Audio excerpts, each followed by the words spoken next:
Floating format tonight, so our program here with these two remarkable guests will go 2 hours, and then I'll have open lines in the last hour tonight. Ari Cohen has had an interest in mechanics and has been working on cars since he was 14 years old. Ari is currently the director of tech support for Water4Gas. Now, this happens to be a do-it-yourself, affordable, simple technology converting water into hydrogen to be used as a supplement to gasoline or diesel fuel in order to boost performance and increase your miles per gallon.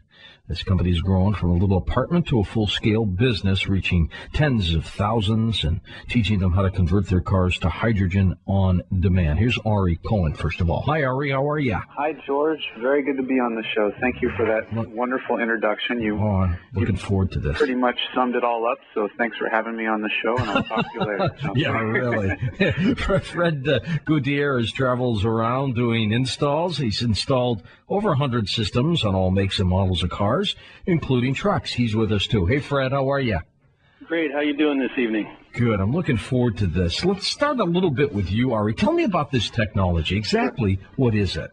Okay. Well, George, the technology is actually most commonly known as hydrogen on demand. And essentially what we're doing is we're using a technology that's been around for a long time called electrolysis, where you use a small electrical current, and that electrical current goes through water, and essentially it splits the water molecule into its component parts, which is hydrogen and oxygen. And by making the hydrogen in a form that's commonly known as Brown's gas, or HHO. In other words, the electrolysis will, well, without getting too technical, you use the hydrogen to supplement the fuel in your car, whether it's diesel or gasoline, it doesn't matter. And that will basically boost the car's performance, and you can get more out of each gallon of gas. So therefore, you can get essentially free energy. Now, is this fuel system working separately from gas or diesel, or with it? It would be a supplement, so it's with the gasoline or diesel. And it's not limited to gasoline or diesel.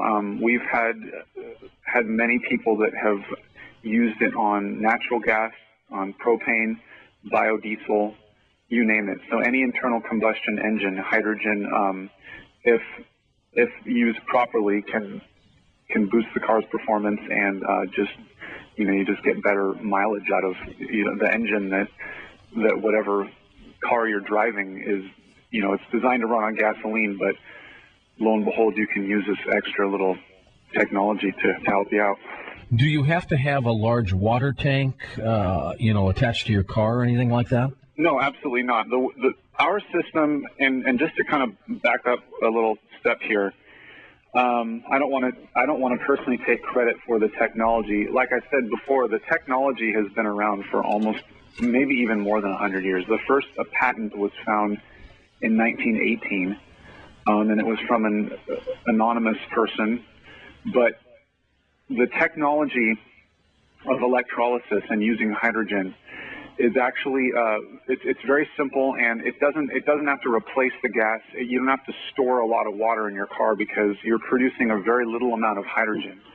And the funny thing, the interesting thing about HHO, or Brown's gas, is that it contains 3 times the energy as the equivalent amount of gasoline. So a little bit goes a long way. Now, I thought I saw something like this on an old One Step Beyond, except that was a guy who invented a pill that he dropped into a tank of water, and it turned it into fuel, and he somehow disappeared. Are you ever worried, Ari, that you and your staff, something could happen because you're going against the big boys here? The thought does cross my mind. I mean, there have been other guys along, other, I'm sure men and women both, but inventors and I don't want to call ourselves revolutionaries, but definitely optimists, who have ventured into the alternate fuel sources. But the thing is, George, is that what we do isn't necessarily new or unique. And so many other people have tried this before, and there are stories of people like, Stan Myers or something like that, who mysteriously died while eating a sandwich one day and never to be heard of again. And he was the gentleman who invented the special carburetor that could get 100 miles per gallon. So the thought does cross my mind, but it's funny because I talk to so many people every day, and I get that question a lot. And honestly, the answer is we've had zero interference with any, men in black or anything like that. And well, that's because you're not big enough yet. Knock on wood, exactly. Yeah. We're not big enough yet. So I mean, I'm not ruling that out as a possibility. But really the mission of our company and the reason that we have it set up the way we have it set up, George, is that we want to get the word of mouth out to as many people as fast as possible before something like that can happen. And nowadays with the internet, with radio, with the way our distribution system works, it's basically an unstoppable force. Fred, you do a lot of the installs. How simple is this, or how difficult? Well, first thing I'd like to say is we've done about 500, not 100. That was the first. So it's growing. It's changing already. Yeah, actually, what started was something simple a few weeks ago. Actually, a few months ago, about 6 months ago, and Water4Fuel was instrumental in this. Water4Gas.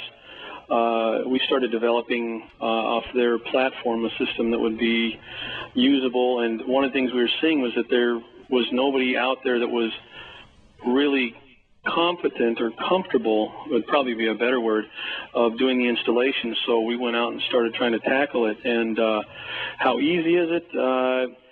It's kind of like when you look at it when you're done doing an installation in a car, it looks easy.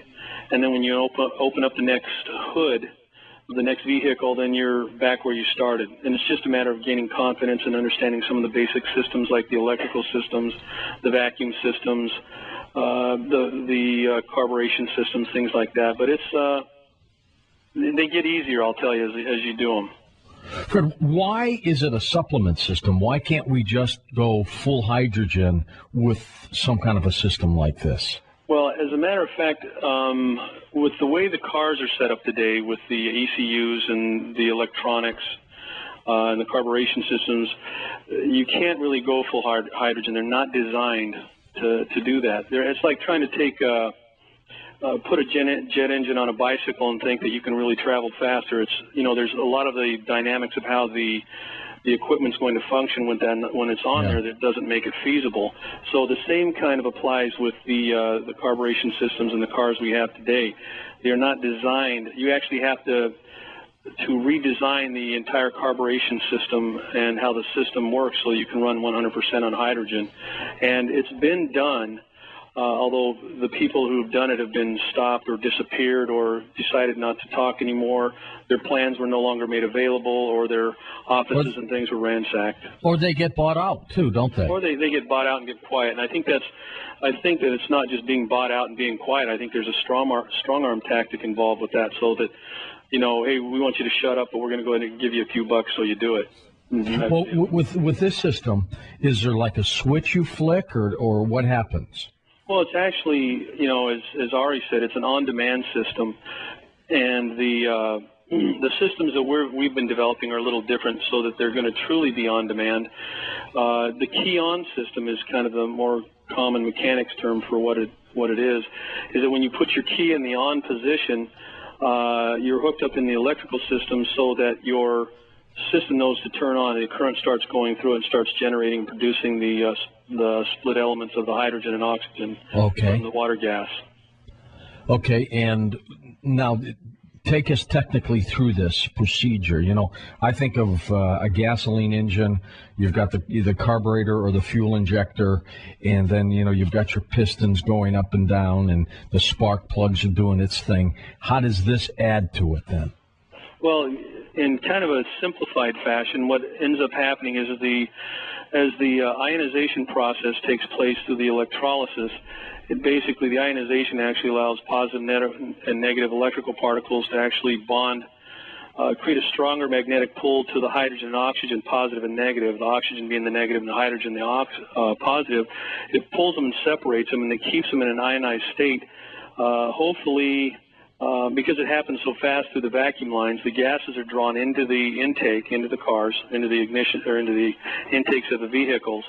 What happens from there is the oxygen actually is looking for something that has a stronger positive pull, which is available in the fuel.